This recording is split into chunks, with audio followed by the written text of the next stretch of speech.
Welcome to Live Daf, your online Daf Yomi Shiur. Shalom Bracha, and welcome back to today's Daf Yomi Brachos Daf Nun Beis. We're on the second line. Says the Gemara, "V'savri beishamai." Do beishamai really hold that the birchas hayayim adifa, that during Kiddush, one is meant to make the bracha, birchas hayayim, the bracha that relates to the sanctity of the day, that is meant to precede the birchas hayayin, the bracha of Per Pri Hagafen? Is that so? V'atanya, haven't we learned a brisa otherwise? Now the Gemara at this point holds that Havdalah is equated to Kiddush. They both have the same halacha regarding the order of the brachas. Just as during Kiddush, according to Beis Shammai, birchas hayayim precedes the birchas hayayin, so too regarding Havdalah. The birchas hayayim, which is the bracha of Havdalah, Amal Difrin Kodesh L'Choil, that comes before the birchas hayayin, the Per Pri Hagafen. Says the Gemara, haven't we learned the brisa, which seems to indicate that the order of the brachas are actually in the reverse? Wine is meant to come before the yom. One who enters his home on Matzah Shabbos, and he's going to make Havdalah. Says the brisa, mevarech al hayayin, first he makes the bracha hagafen on the wine. So that comes first. And then Valamar on the flame, Valabsam on the fragrance. Va'achakach oimer Havdalah. And finally he says the bracha of Havdalah. Now if he knows that he only has 1 cup of wine, and he hasn't yet eaten his meal, and he would like to make birchas hamazon with a koshel bracha, so what is he meant to do? Says the brisa, he will go and join them together. He will make a joint ceremony of birchas hamazon with Havdalah together on the same cup of wine. So he pushes it off, he leaves the wine for after the meal, and then and he will link all them together. He will line up the other brachas after the meal, after birchas hamazon. So first will be birchas hamazon, then the yayin, ma'or, besamim, and finally Havdalah. Says the Gemara, this brisa clearly says that the yayin comes before yayin. First he begins with hagafen, and finally, all at the end, the last item is Havdalah, which is birchas hayayin. So this is a kasha, a stira, to what Beis Shammai says, that one is meant to recite first birchas hayayin and then birchas hayayin. Says, well, 1 second. How do you know this brisa of a nichlas l'beisa is actually following Beis Shammai shita? They want Beis Hillel. Perhaps it's Beis Hillel's opinion, who hold that indeed birchas hayayin is meant to precede birchas hayayin. So what's your question on Beis Shammai? Says the Gemara, lo yisal gadayta. He can't say that it's Beis Hillel and not Beis Shammai. Why? Because let's take a closer look at the brisa. The Ktani ma'or v'achach b'samim.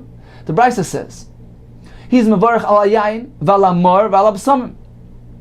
So first comes the ma'or, the bracha on the flame, and then comes the bracha on the b'samim. Uman shamasle, this last svara. Who's the author of this opinion? Beis Shammai. It's Beis Shammai, the Sani, as we learned. Omar Rabbi Yehuda. Now, the Gemara will bring us 2 versions of this machlekes between Beis Shammai and Beis Hillel in the case where one is going to combine his birchas hamazon with his Havdalah, make this joint ceremony. So we have one version, one approach. Reb Meir mentioned in our mission in the beginning of the parak. It's Reb Meir's approach to the machlekes of Beis Shammai and Beis Hillel. We have another approach, another version of this same machlekes. We have Reb Yehuda's approach. It says in what the Sani, as we learned in the Brisa, Amar Reb Yehuda, Lo nechlaku Beis Shammai and Beis Hillel, all agree, Beis Shammai and Beis Hillel both agree, that al hamazon shebetchila, that birchas hamazon is the first item to be recited. There's no argument about that. Val Havdalah shebesayif, all agree that Havdalah is the last item. What then is the machlekes? Al ma nechlaku, al amar v'al b'samim. The dispute is only regarding ma'or and b'samim. Shebeis Shammai oimim ma'or v'achach b'samim. First ma'or and then b'samim. Beis Hillel, I'm just the opposite. B'samim v'achach ma'or. First b'samim and then ma'or.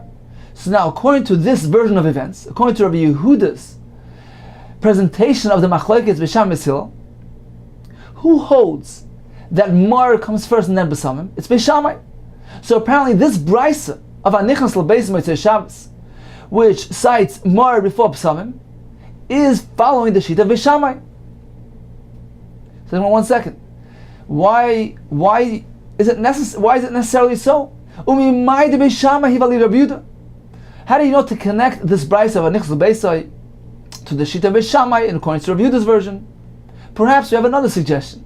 Perhaps it's following Beis Hillel's view. According to Rameya's version, Rameya holds that this indeed is Rabbi Hillel's shita, that first comes Mar, and then comes the Samim. We'll take a look at our Mishnah.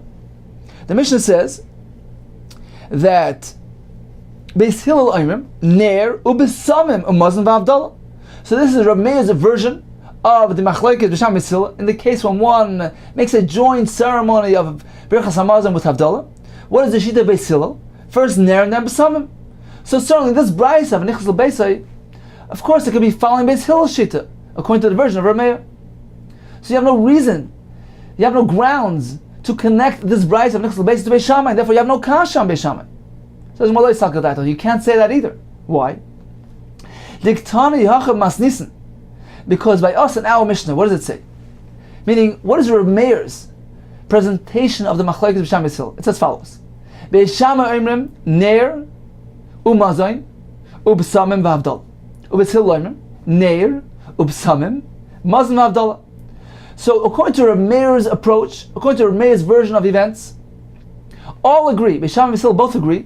What is the first item? The first bracha is Ner. What is the final item? Havdalah. The Machlokes is regarding Mazon and Besamim. Beis Shammai say Mazon, then Besamim. Beis Hillel say Besamim and then Mazon. Now, if so, let's take a look at the brayso. You want to suggest that the brayso of Nichlas L'Beisai will be following Beis Hillel's shita according to Rameya's version. Let's take a close look at the brayso. V'hasam brayso katani. What does it say in the brayso? In the latter part of the brayso it says, if he only has one cup, he waits for after the meal, and he links everything, he lines everything up after Birchas Hamazon. So first comes Birchas Hamazon, and then comes everything else. Apparently, this is not Rameya's version of events. According to Rameya, Mazon is never in the beginning. According to Rameya, all agree, Beis Shammai and Beis Hillel both agree, that Mazon is never the first item to be recited. So apparently this brayso can't be following Rameya's shita. It can't be going along with Rameya's version of events. Apparently it's following Rabbi Yehuda's version of events. Rabbi Yehuda holds that all agree that Mazon is the first item to be recited. So therefore this brayso, which says Mazon comes first, certainly it's following Rabbi Yehuda's version.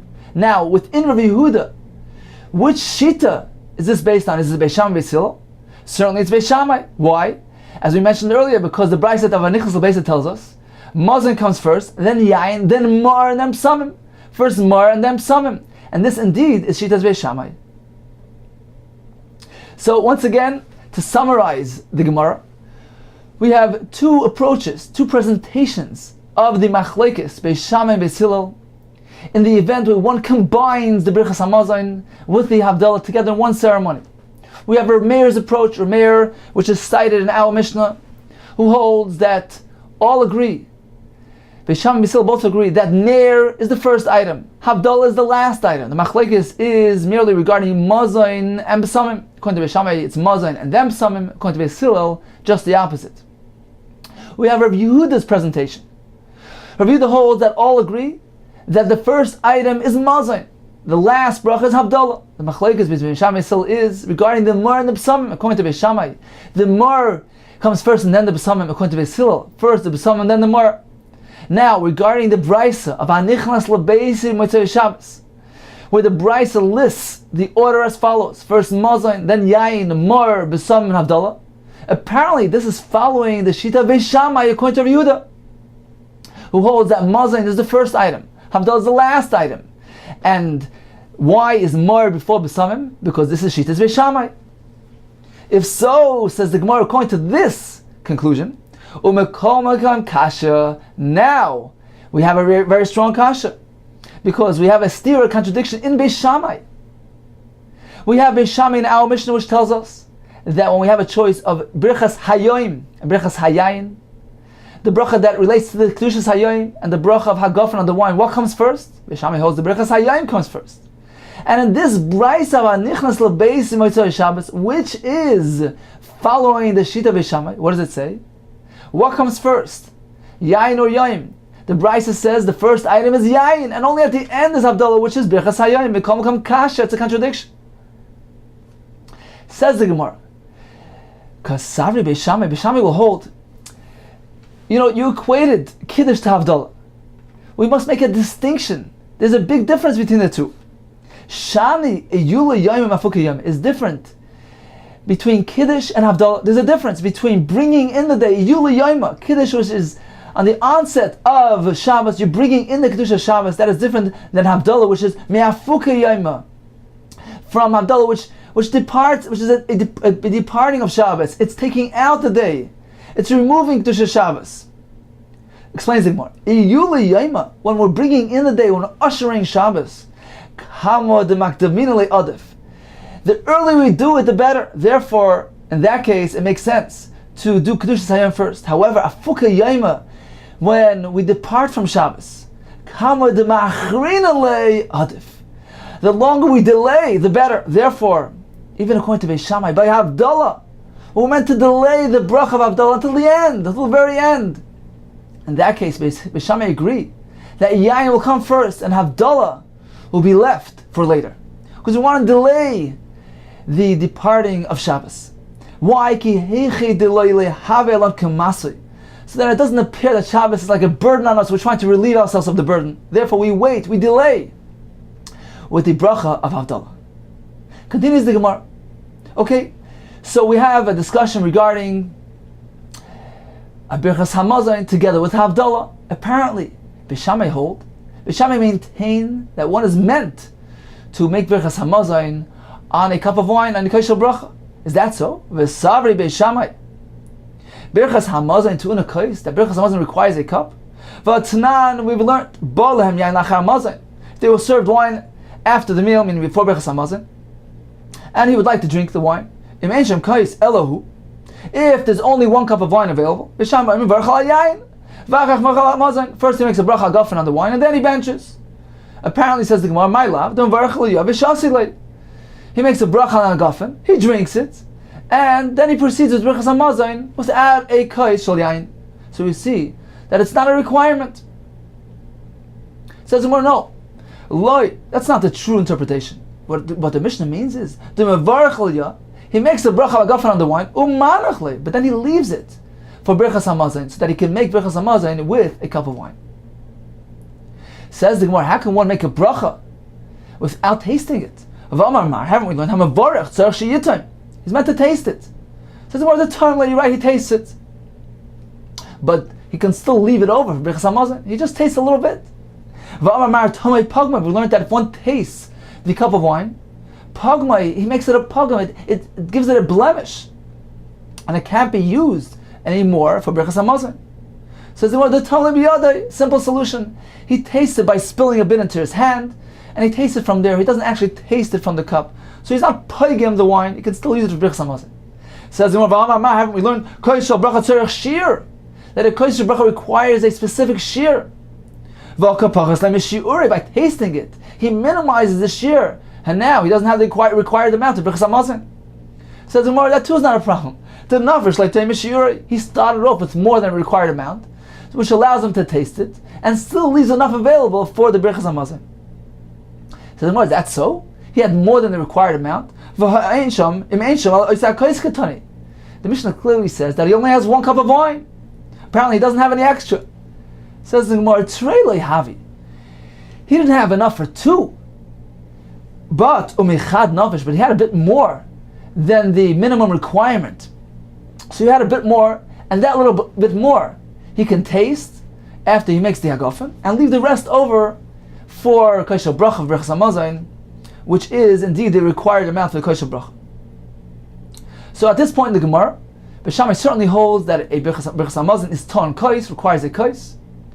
In the case when he only has one available, so he can make the bracha and taste a bit, and leave the rest over for Birchas Hamazon. Says, is that so?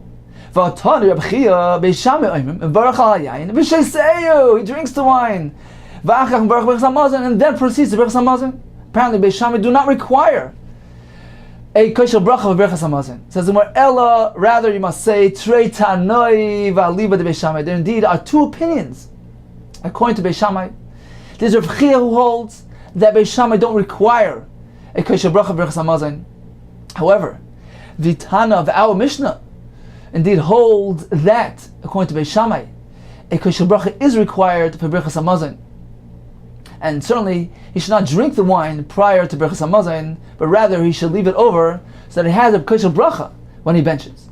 So, in summary, Aliba de Beis Shammai, what is the Shita of Beis Shammai? So, according to Rabbi Yehuda's version of events, Rabbi Yehuda holds that Beis Shammai's sequence is as follows: first Mazon, then Mar, Besamim, and then Havdalah. The Brisa, which says, Hanichas lebeis Motzei Shabbos, he's meant to proceed as follows. When he had his meal, he's meant to say Mazon first, then Yain, Mar, Besamim, and Havdalah. Apparently, this is following Beis Shammai's opinion. Now, regarding the requirement for a kosher bracha by Brachos HaMazon, according to this Brisa, certainly Beis Shammai requires a kosher Brachos HaMazon. However, according to Rabbi Chia, it is not required. According to Rav Chia, Brachos HaMazon, Eina to unakos, one may drink the wine and then proceed with Brachos HaMazon without a kosher bracha.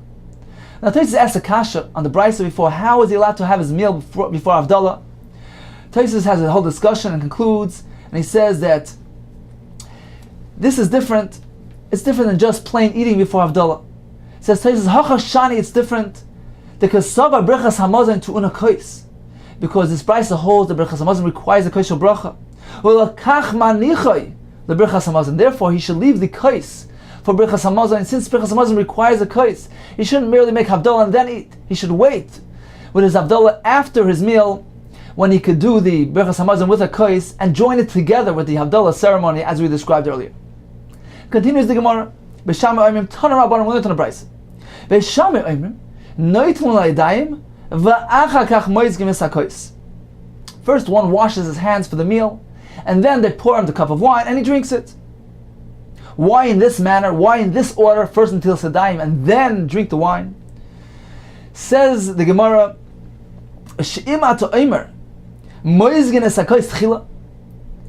if you maintain that one will do it in the reverse, first he will pour himself a cup and drink it, and only then wash his hands until Sedayim to be matayr his hands for the meal, there's a problem with that.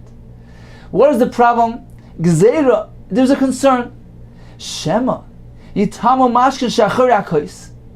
Perhaps the mashkin that are present, the liquid that is present on the back of the cup, perhaps there's some liquid there, and that will become tameh, will contract a tumah, machmas yadav, through his hands that are not yet tar.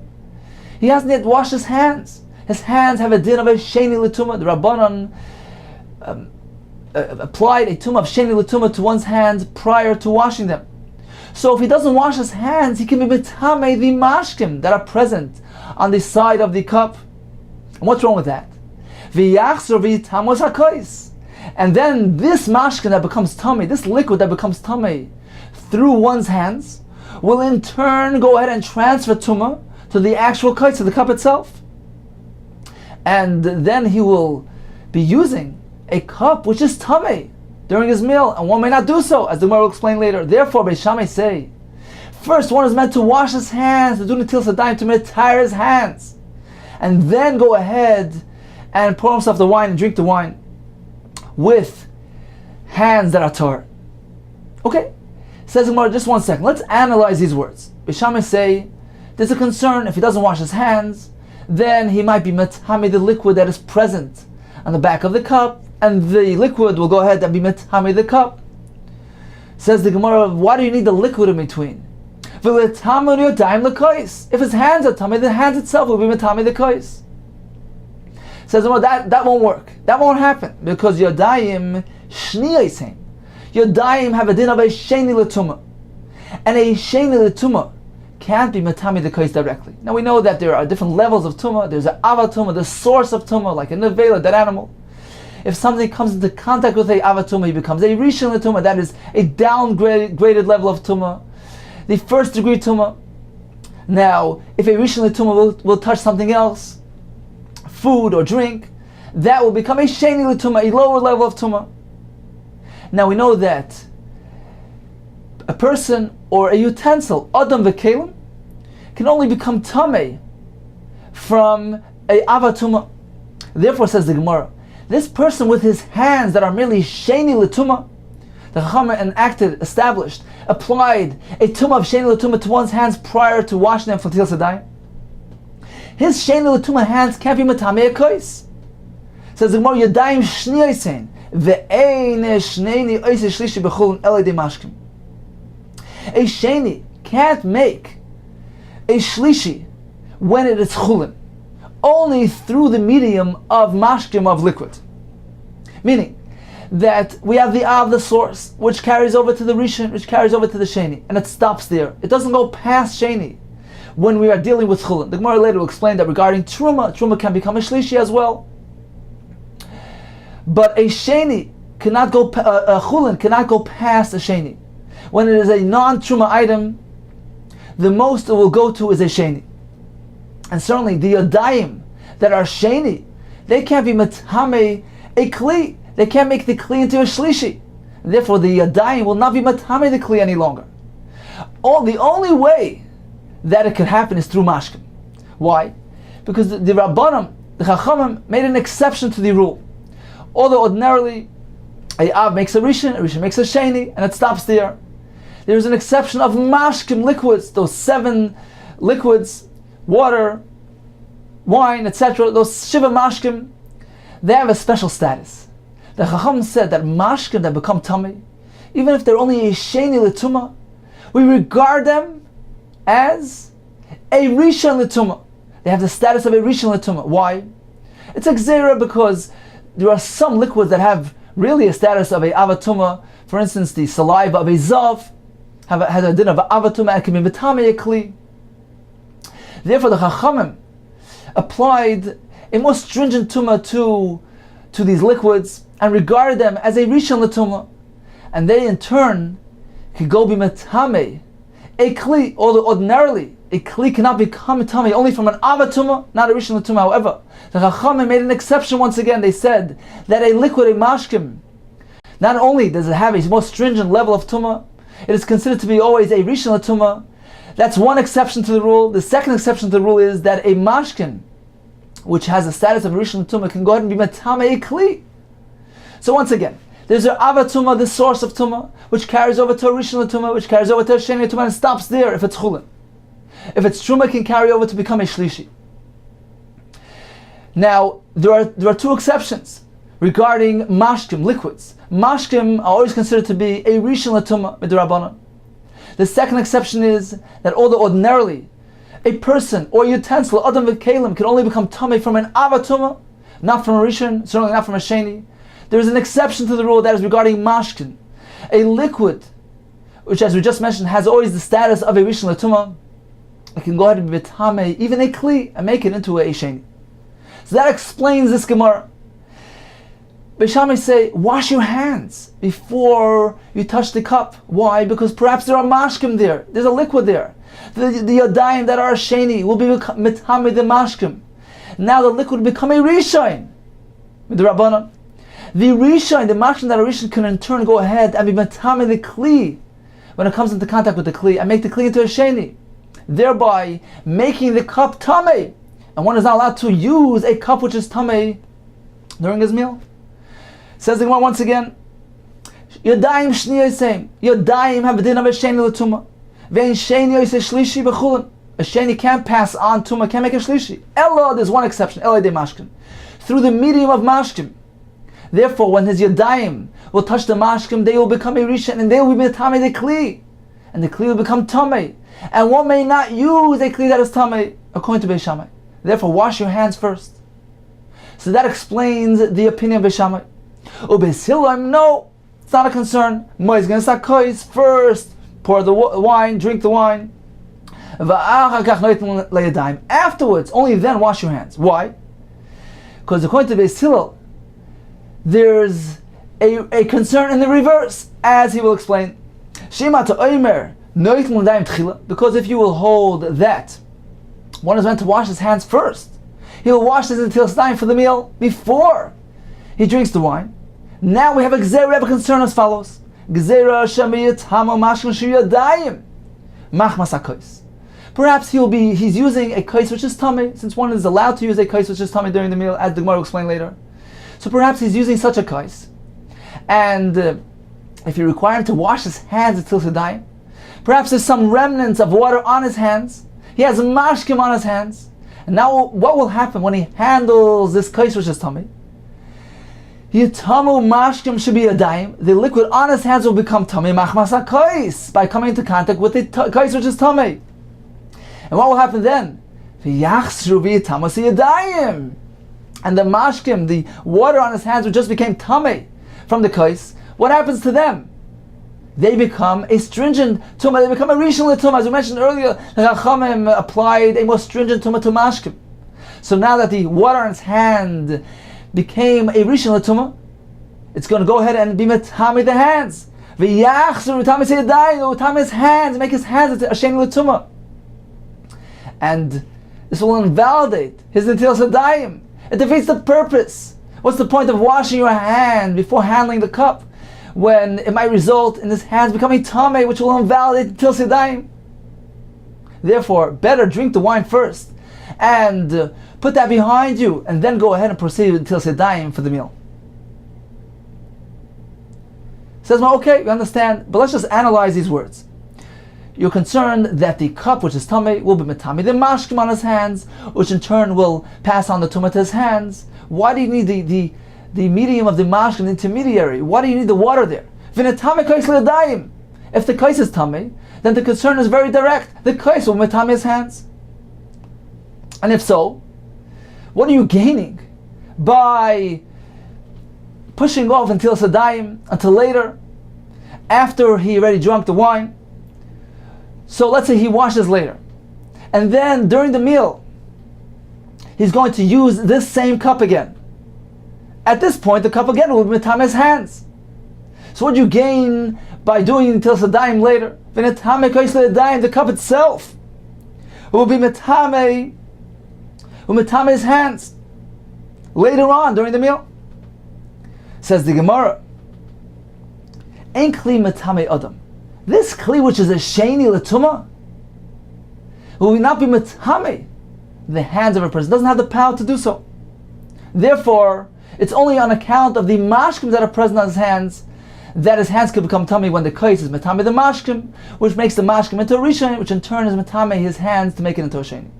So that explains Beis Hillel. Says the Gemara, Beis Hillel indicated that one will use a cup which is tummy during the meal. How can he do so? The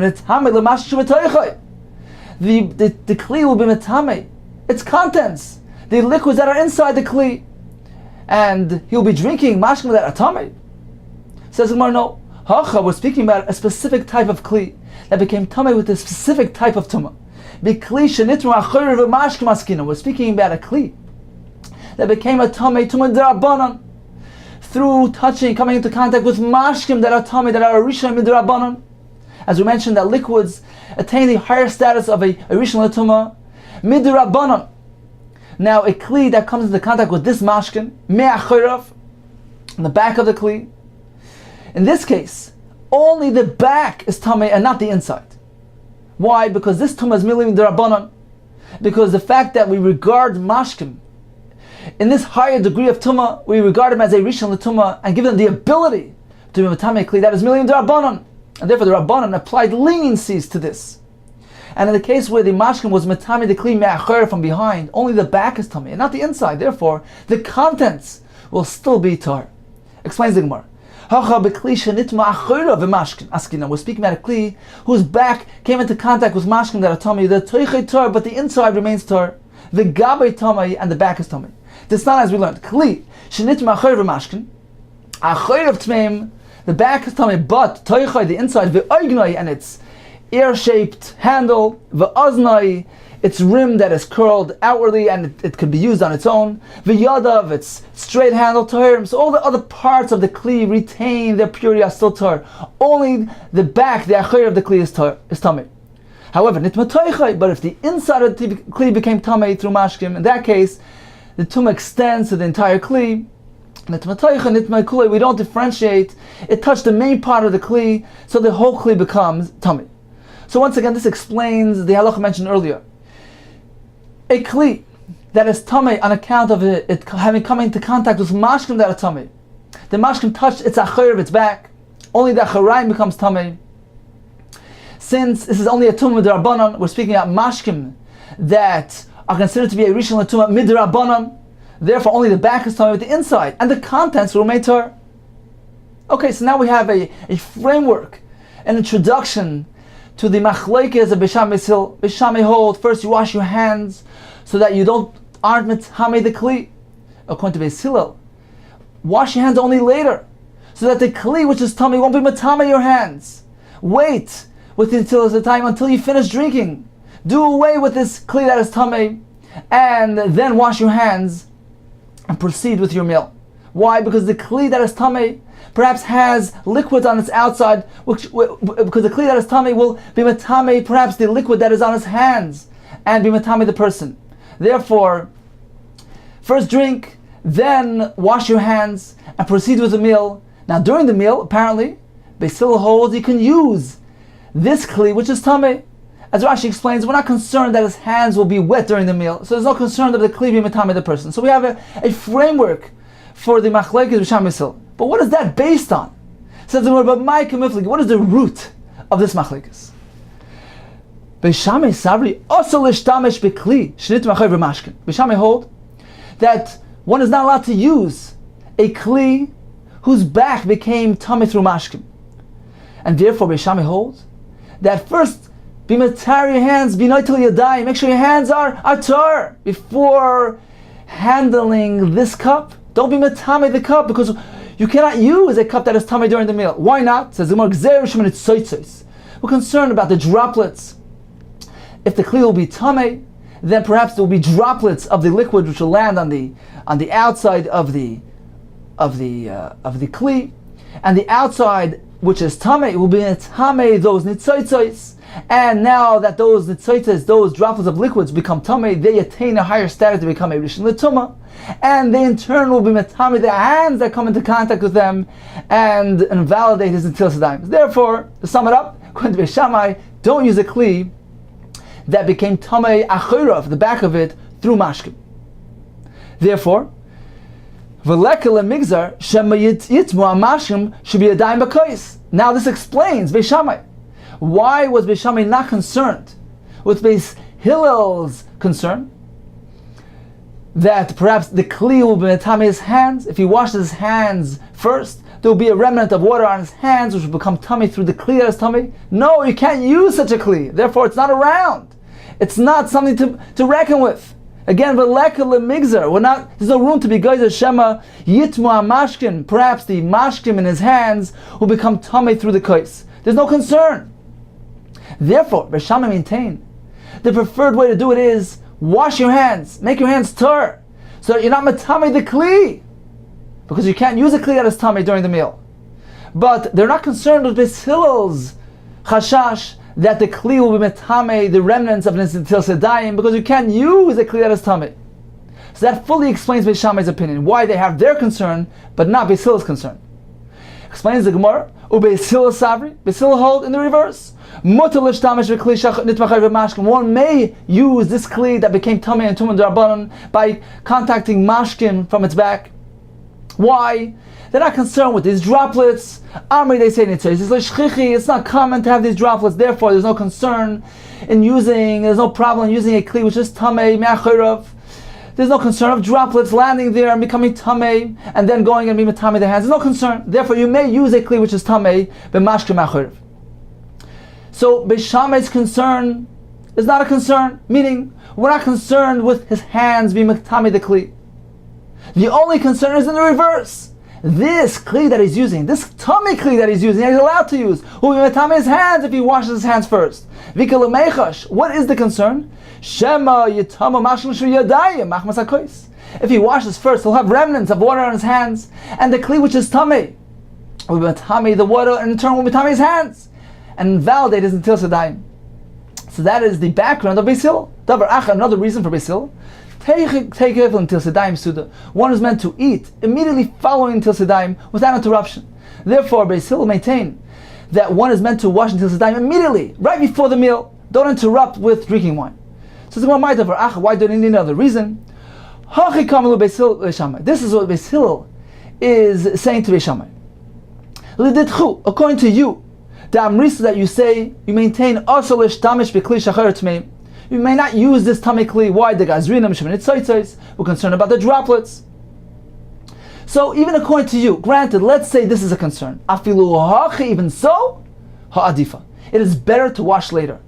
The takev l'ntilas yadayim. So this is halacha that the ntilas yadayim is meant to be immediately right next to, in close proximity to the meal. Therefore, your chashash, your concern about the droplets being present and bringing about tumah to the hands, perhaps that's a concern, but it doesn't measure up.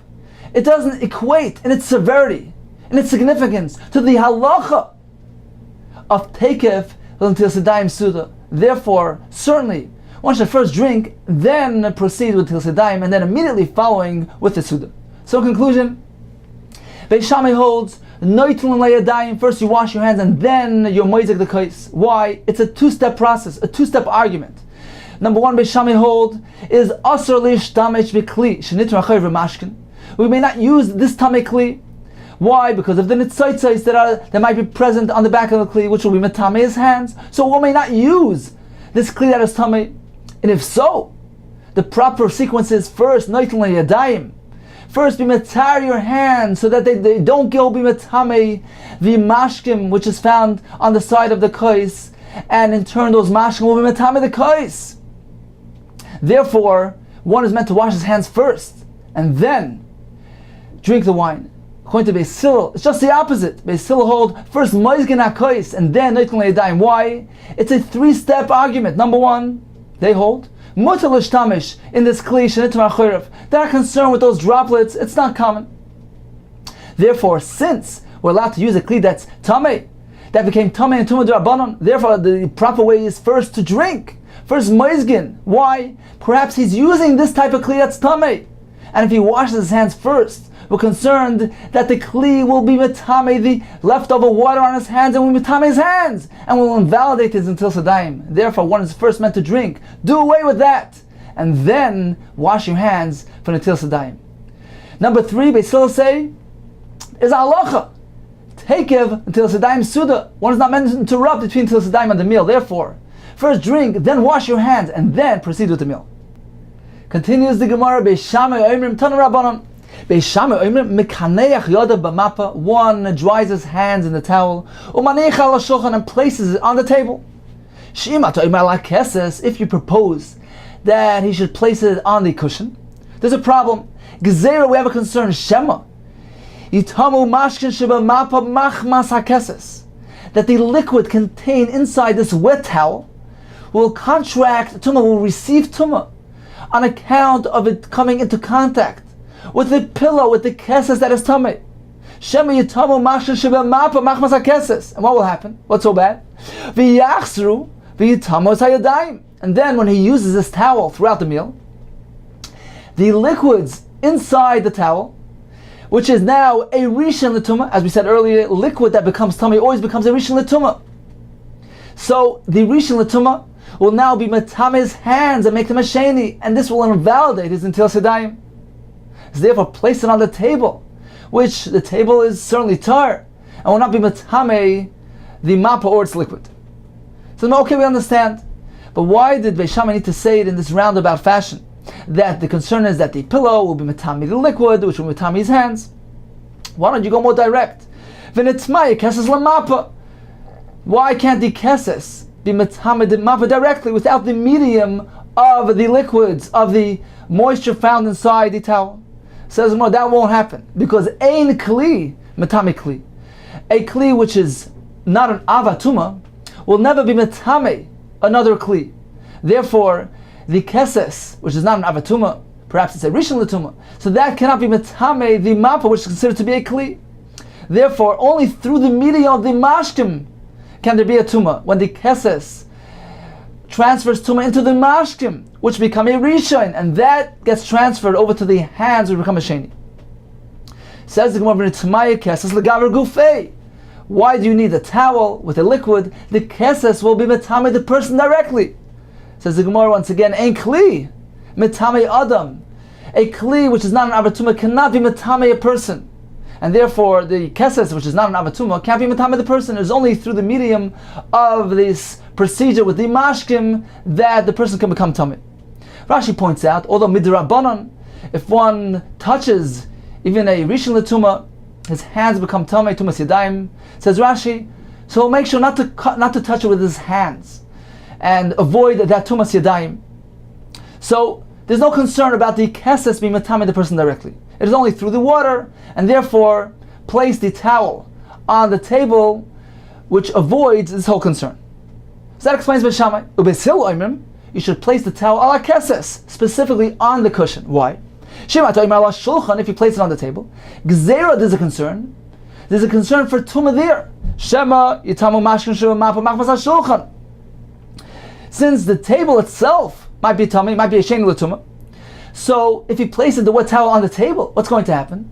The shulchan will be metame the moisture found in the towel, v'yachzer tamas ha'oichlin, and then that will in turn will be metame the food on the table. So don't place this wet towel, this towel on the table, because it might be wet and it might become tame and be metame the oichlin. Says the Gemara, why does Beis Hillel need to say it in this roundabout way? The table will be metame the moisture, which will be metame the oichlin. For the tame shulchan la'oichlin shebesoicha, the table should directly be metame the food that is placed on it. Says the Gemara, that's never a concern. Hocha b'shulchan sheni askinan. Since we're speaking about a shulchan which has a din of a sheni l'tumah, and we know that a sheni doesn't pass on tumah if it's chulin.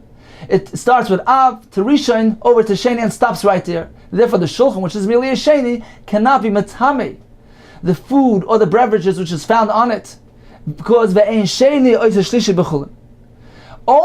The only way it can be metame the food is elai de mashkim, through the medium of liquid, and therefore, although the table won't be metame the food directly, but it can be metame the food by means of transferring the tumah through the mashkim that is found in this wet towel. So don't place the towel on the table, because the table might be metame the liquid, which becomes now a rishon l'tumah. As I mentioned earlier, liquids become a din of rishon l'tumah d'Rabbanan. Therefore, that in turn can go be metame the oichlin and mashkim, make them a shein l'tumah.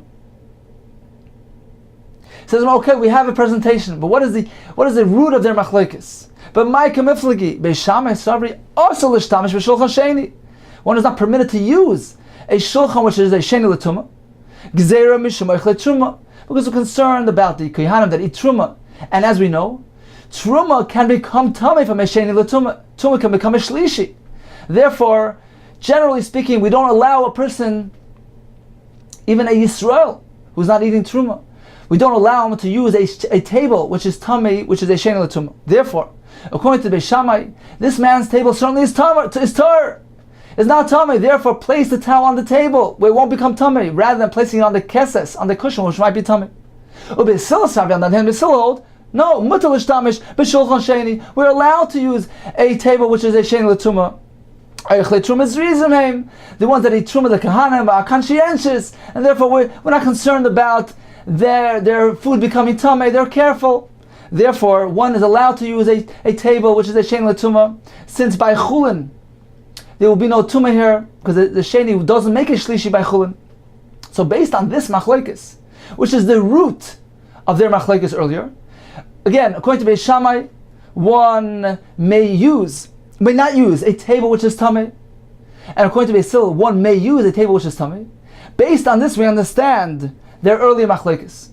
According to Beis Shammai, the table will be tar, therefore place the towel on the table rather than on the keses, on the cushion, which might be tummy. According to Beis Hillel, the reverse. The table might be tummy, therefore place it on the cushion. Continues the Gemara Davar Achar, another reason for Beis Hillel.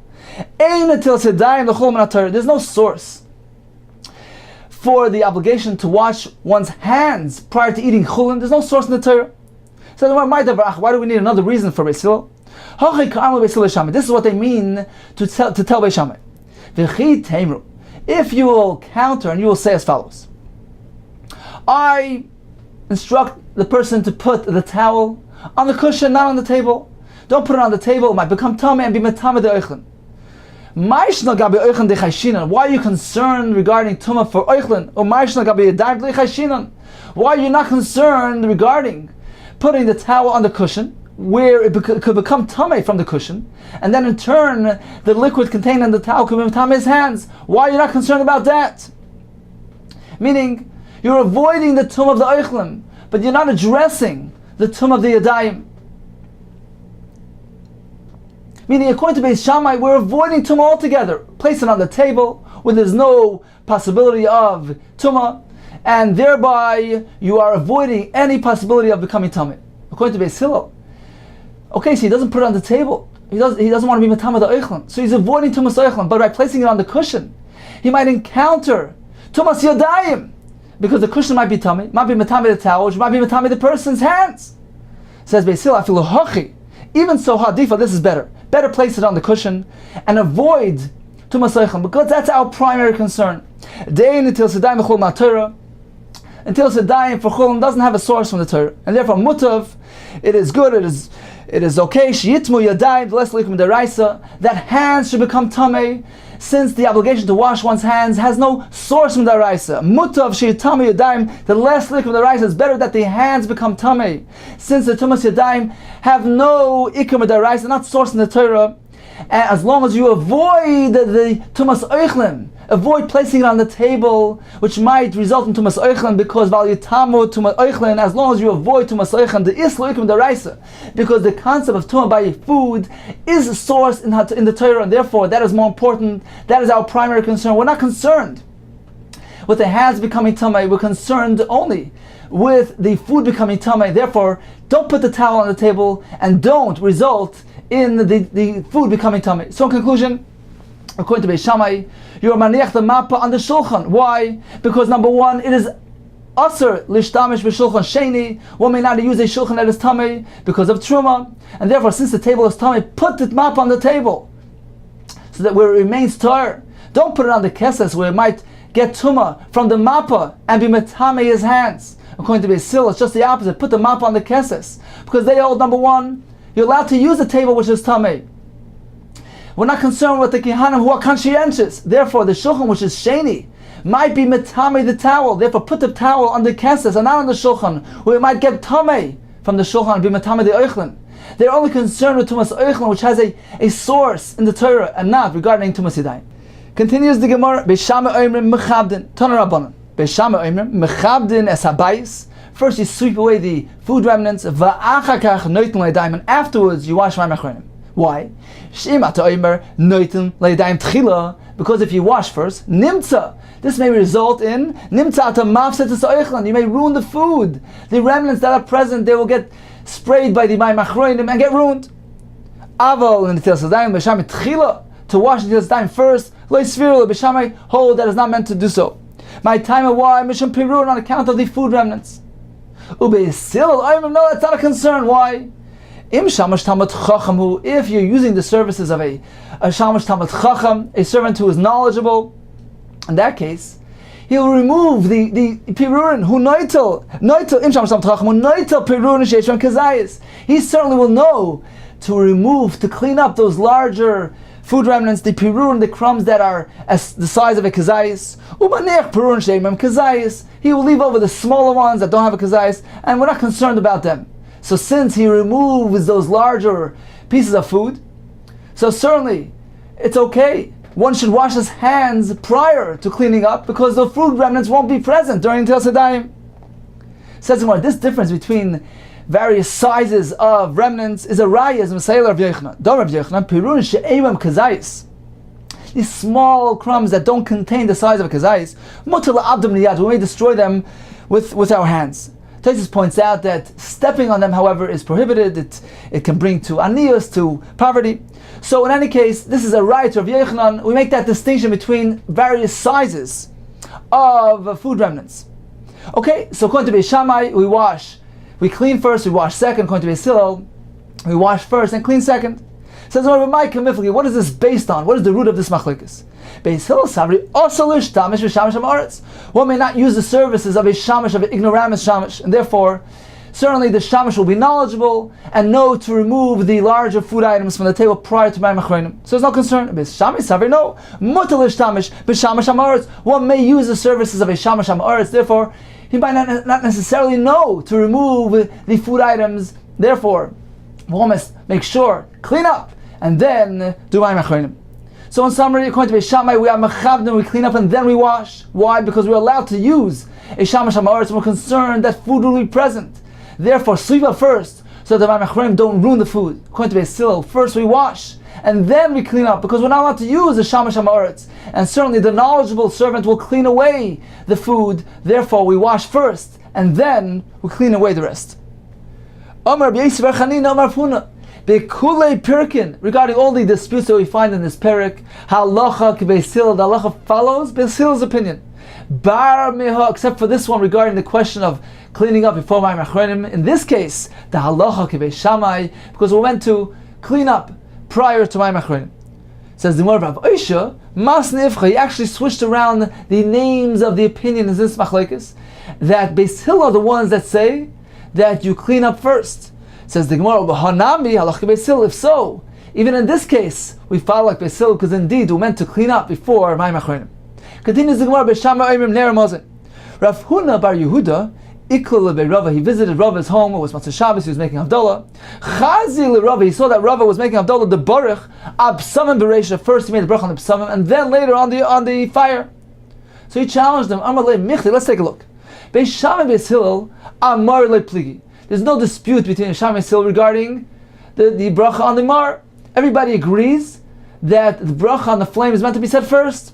The Snana, as we said in our Mishnah, Beis Shammai Oimrim Ner Umazoin B'samim V'Avdallah. Beis Hillel Oimrim Ner Upsamim Umazon Avdallah. So apparently all agree that Ner comes first. So why did you switch things around?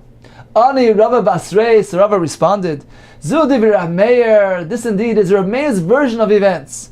Av Rabbi Yehuda, Rabbi Yehuda's presentation of the machlekes Beis Shammai Beis Hillel is entirely different. He said as follows: Lo nechlaku Beis Shammai Beis Hillel. There's no discussion, there's no dispute. Al Hamazon Shubatchila.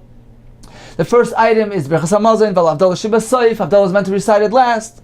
Al Ma nechlaku. What is the machlekes? Al Amor Val Absamim. Beis Shammai Al Amor and then Bachach B'samim. Beis Hillel B'samim and then Mar.